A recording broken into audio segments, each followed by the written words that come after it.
Hello and welcome to another episode of Kitchen Conversations with James and Rama.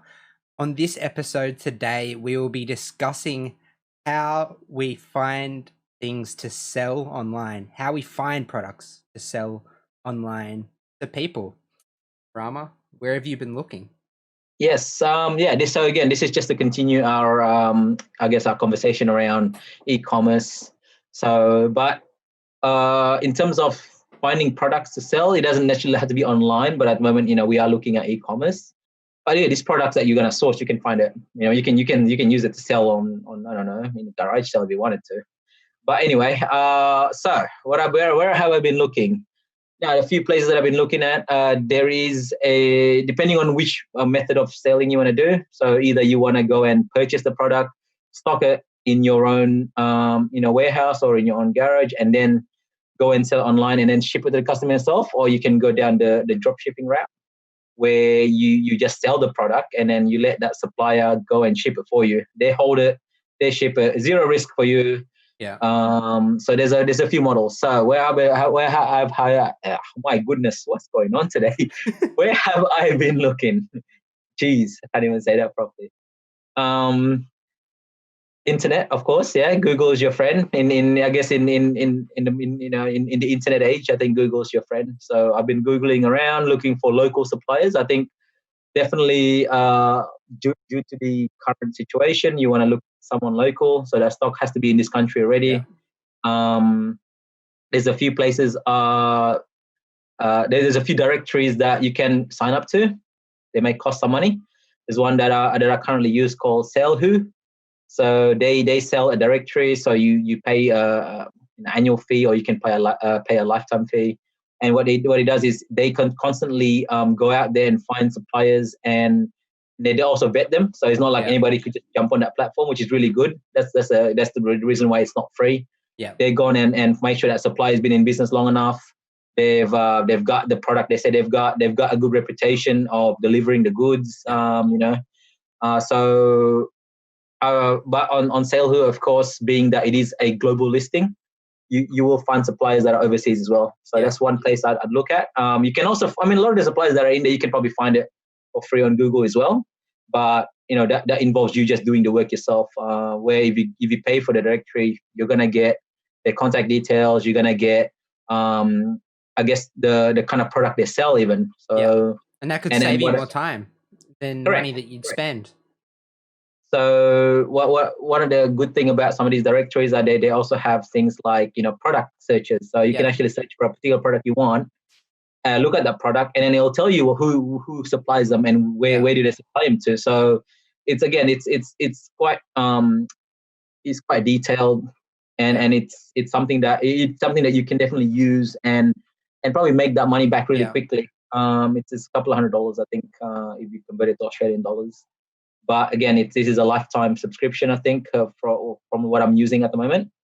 So I can continue to use that. And also, they do give 60-day back money back guarantee. So it's if you find out it doesn't have what you need, or if you want to be cheeky and just go in there and then write every supplier that you want to use and then cancel it, that's also another method. But for me, that's one method. I know, James, you want to explain another method that you've recently discovered? I have started off looking local and looking at small.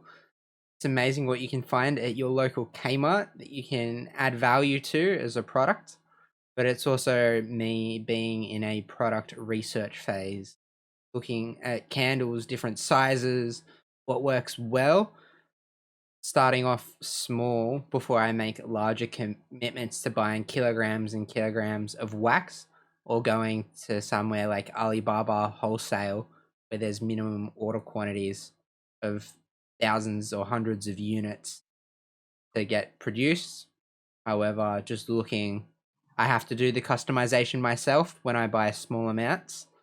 But if I was to have somebody else design the label and produce it, then I'd just be looking after the logistics of selling it, and they just have to supply it. But then I'm also aware that, getting things from overseas, getting products from overseas at the moment is a difficulty that borders are closed, less flights, more restrictions, which means the trade of goods across borders is much more difficult. Yeah, correct. So that's what I mean by probably want to source something local for the meantime. So that's definitely a method. Like I said, you use an online directory that either it's free or you pay for. Try to find a local supplier or do what James did. Just go to a store that's selling something potentially very cheap, and then you add value to it. You add your own customization. You give it different packaging. I'm not sure. I mean, there's plenty of things you can do, I think, at this point. I know that I listened to a podcast in the past where people were going when there was things like Black Friday, or when your typical grocery store go and do a massive sale, like at your Woolies and your Coles. There's sometimes they go and do like a 50% off. Yeah. I know people who go in there and buy a massive amount, and what they do is they sell it online in Amazon for the full price. Yeah. I've seen that before on eBay for the full price, not for more than what it's worth, just for the retail price. Whatever you bought it for 50% off, so it's already 50% margin for you, or literally just going down to your Woolies. So when it comes to supply, there's no endless. There's endless ways of procuring product. But it all comes down to margin.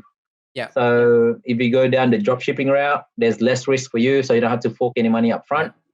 But at the same time, of course, there's going to cut into your profit. So because the supply is going to charge you their costs and then the shipping cost, and then you probably make significantly less than, say, if you go to a manufacturer, buy the product from them, stock it yourself, and then ship it. You probably make a little bit more.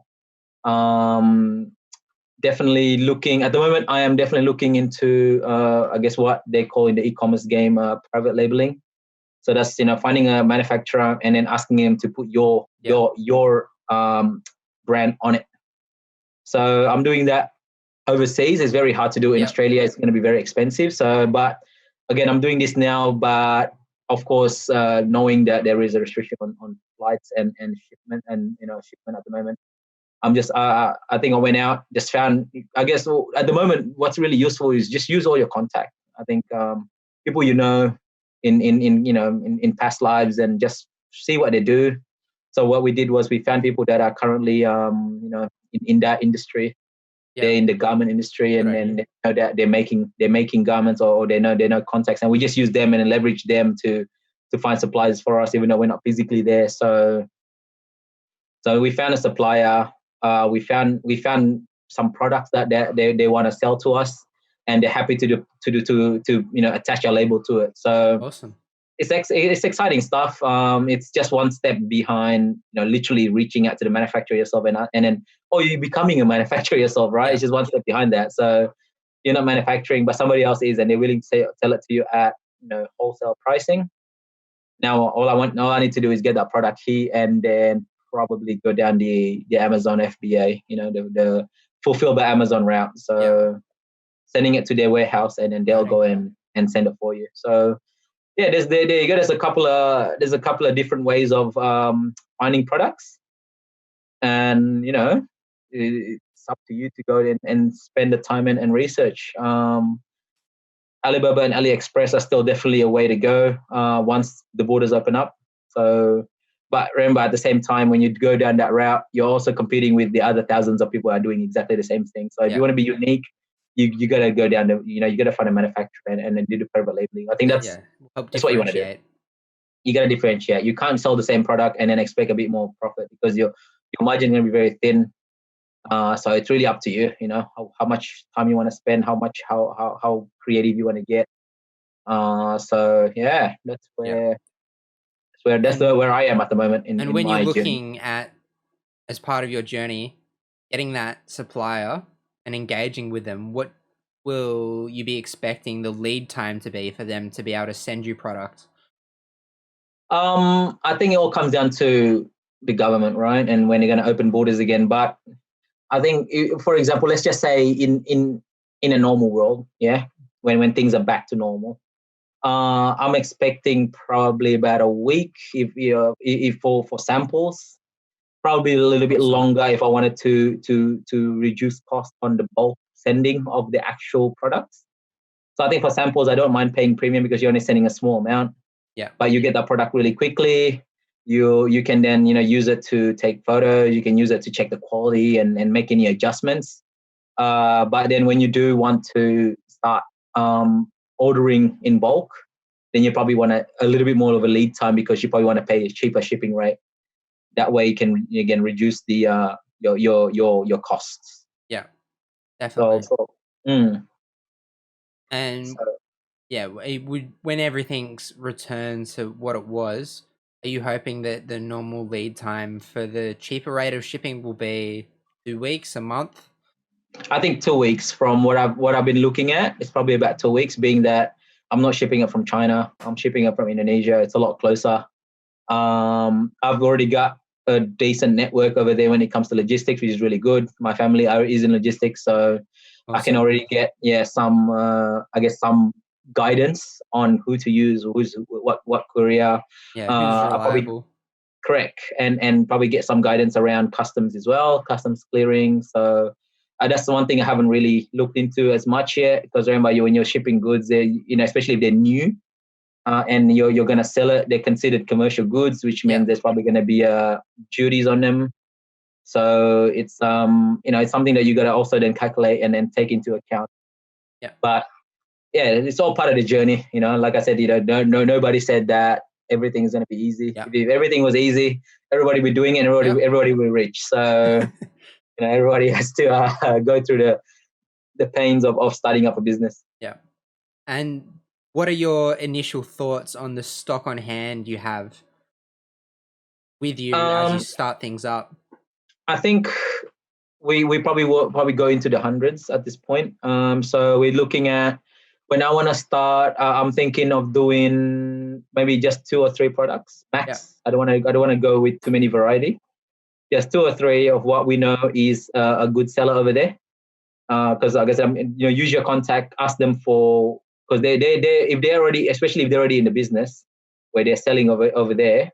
Um, and your target market tend to be the same here anyway. Remember, I'm selling it to a very small minority. I'm not. It's a very niche product. It's not a common product. So if I ask them what's happening over there, what's popular, most of the time, hopefully you should be able to get the same kind of buy rate. Yeah. Although it is a smaller market in Australia, so I'll probably go with 2 or 3 products, and maybe, I don't know. Let's just say probably start with 10 dozen of each.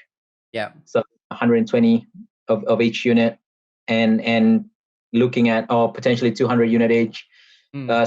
selling half in Amazon, and maybe keep the other half just on hand yourself, sell on your own website.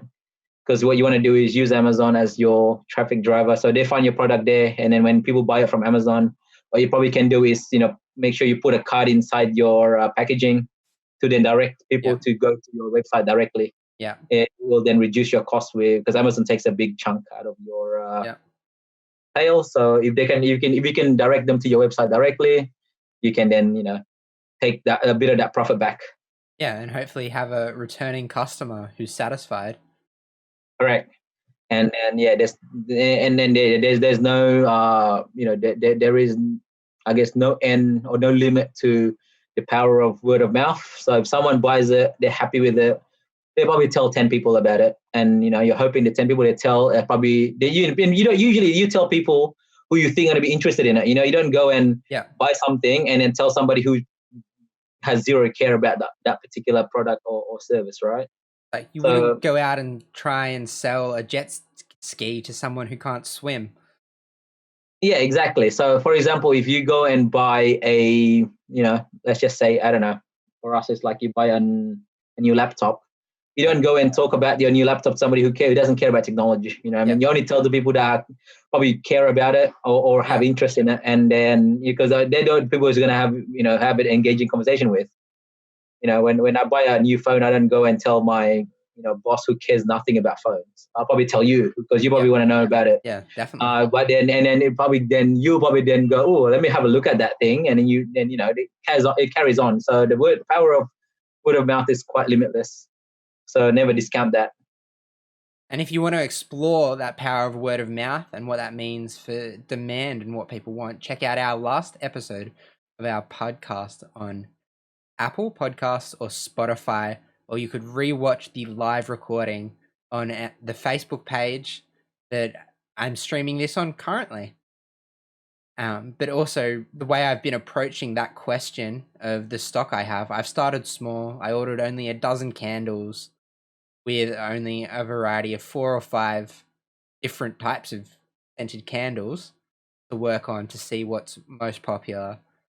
It came to pass that I received my dozen candles and 2 of them were broken in the packaging. It was a shame. So going through the process of following that up with the customer service of the company who sold it to me.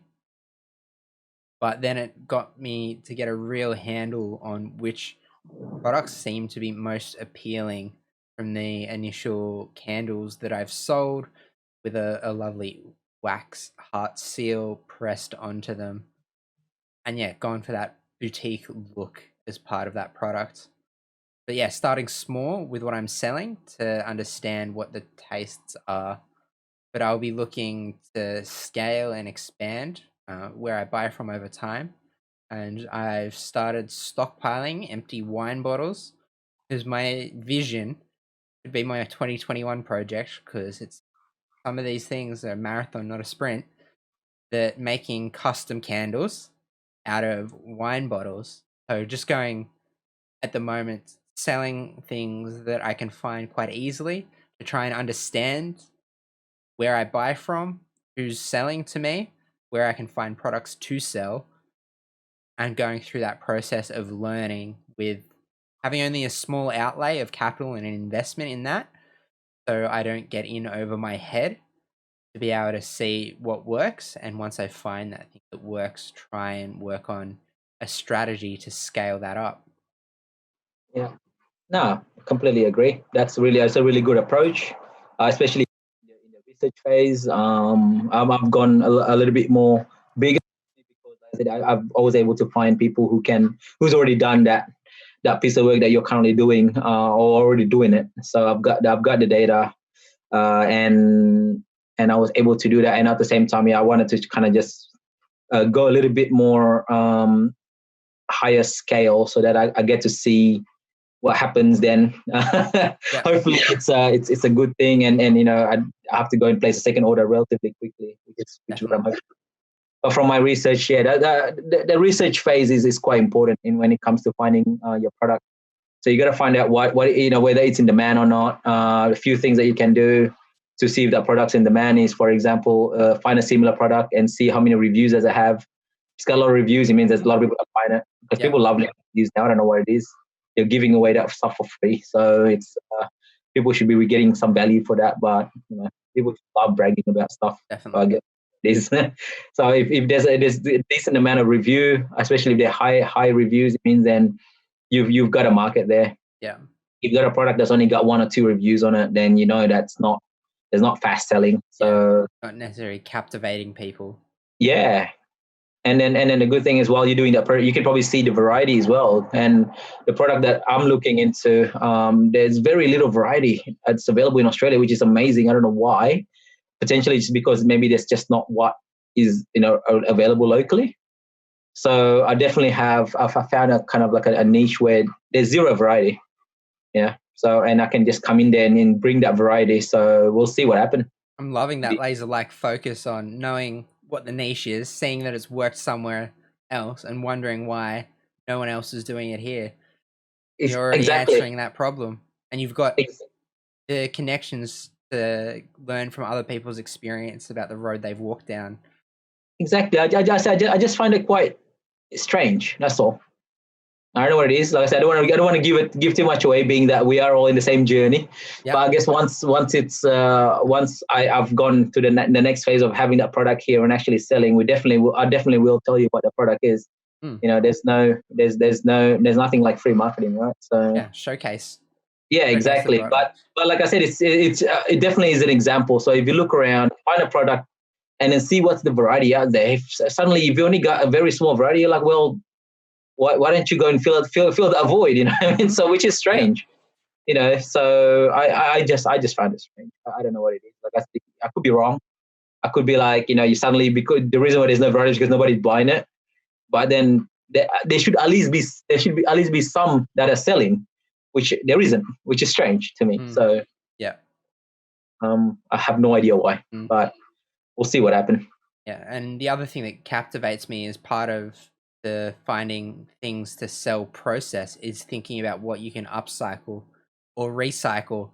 So a thought that's crossed my mind within the past week is for the wine bottles, instead of being very optimistic about buying the wine, drinking it, then having an empty bottle to recycle, I could potentially approach various wineries, different places that have wine drunk, to be able to see if I can help take away their empty wine bottles to be able to then recycle them instead of them going to waste, which would be an interesting way of turning something that was going to be thrown out into something of value and worth that people are interested in buying. There you go. I mean, that's just not, again, that's another way to find product. Again, potentially you'll be getting that stuff for free. So you can imagine, like that's just someone else's trash, basically, and that literally becomes your material, all right?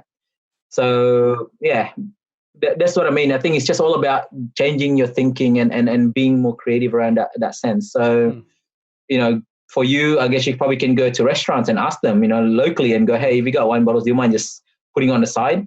I'll collect them, I don't know, daily, weekly, monthly, whatever you agree with them. And then next thing you know, you've got products there. You've got material that you're going to use without paying for it. It's Yeah. amazing. Like I said, you'll be surprised. Like it's all about the power of creativity at this point. Differentiation. So crazy, isn't it? And Rama, do you want me to share with you an awesome little trick that I've come across? This is not e-commerce necessarily and having like a structured business plan. It's more hustling on the side as an individual. But finding products to find on Facebook Marketplace, you go on Facebook Marketplace and search for products that say free, potentially organize to pick those up, figure out what it's really worth, and then go and sell it on eBay for a little bit. It's crazy. Yes, I have. Actually, I've actually looked at that as well. I guess my only challenge at the moment is space. Yep. I don't have the kind of space that I wanted to. I can imagine. I know what you're talking about, and definitely is something that I'm keen on doing once I've got a little bit of a space to do that. Uh, the next place I'm looking to move into, whether it's going to be a rent or purchase, it's probably going to be something with a garage.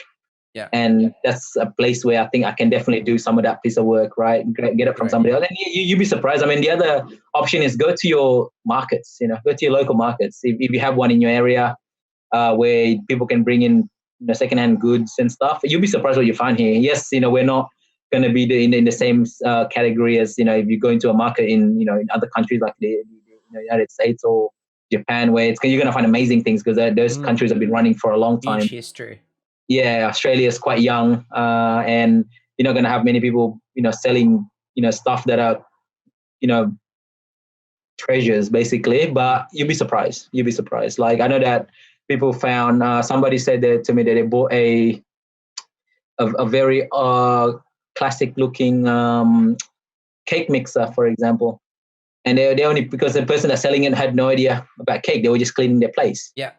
Paid $20 for it, and then when that person did the research, it ended up being a two or $300 cake mixer. Wow. Older model. You just need to clean, but there's definitely people out there who wants to buy that stuff because it's they want that 70s or 80s style in their kitchen, and that person just made a 90% margin just because they thought, oh, that's good. It's in working condition. Definitely something that you should look into. So I saw someone was selling. What inspired me to be reminded of that, I recalled that someone was selling a bookcase for free. So I use selling loosely because they were giving it away for free. You just have to put the sweat in to pick it up and the effort to make it happen. But I could imagine that easily being resold for $50 as it was from the picture, or even just looking at it, if you wanted to put some DIY in, recoat it, give it a fresh coat of paint, stain the wood, make it look really nice, schmick, presentable, and could it go for even more than that? So it's getting creative in times like these with what's around you and what you can sell. Correct. That's exactly right. So hope that this conversation has jigged some idea in your mind if you're thinking about starting a business or just even starting a hobby. Yeah, treasure hunting, go for it. Go to Facebook Marketplace, go to Gumtree, go to your garage sale in your local area, or go to a swap meet or a market. And just look around. You'll be surprised. Like I said, everyone has their little knowledge, right? Expertise. So if you're a technical person, you know about computers, you know about video games, probably. If you're very fashionable, you probably know vintage fashion. You probably see when you see something like that particular design is of a particular brand, because you'd be surprised that people are selling branded goods and they don't even know about it, because it's probably their passing mother, spouse, or whatever, and they just want to clean their house. They're not looking to make good money. They're just looking to give it to somebody else who's probably has good use. And because your stuff, that that particular pattern is a particular brand. But we can pick it up for $10, $5, and the next thing you know, it's a $300 vintage. You don't know. Like I said, it's always this thing. Like, and everybody has their little, expertise. Like that person I spoke to, that person knows all about kitchen appliances, and he saw that thing and he knew that it was worth money. Paid $20 for it, worth a couple $100. So, go do your thing. Definitely. So thank you again for tuning in to another episode of Kitchen Conversation with James and Rama. Would love to hear your feedbacks through the comments, the reviews on Apple Podcasts or Spotify. We're hoping to hear about how this might be helping you or answer any of your questions that you might have. So we'd like to thank you for tuning in again today. Thank you. And encourage you to stay safe, stay healthy, and respect the government guidelines. Bye, everyone. See ya. Yeah.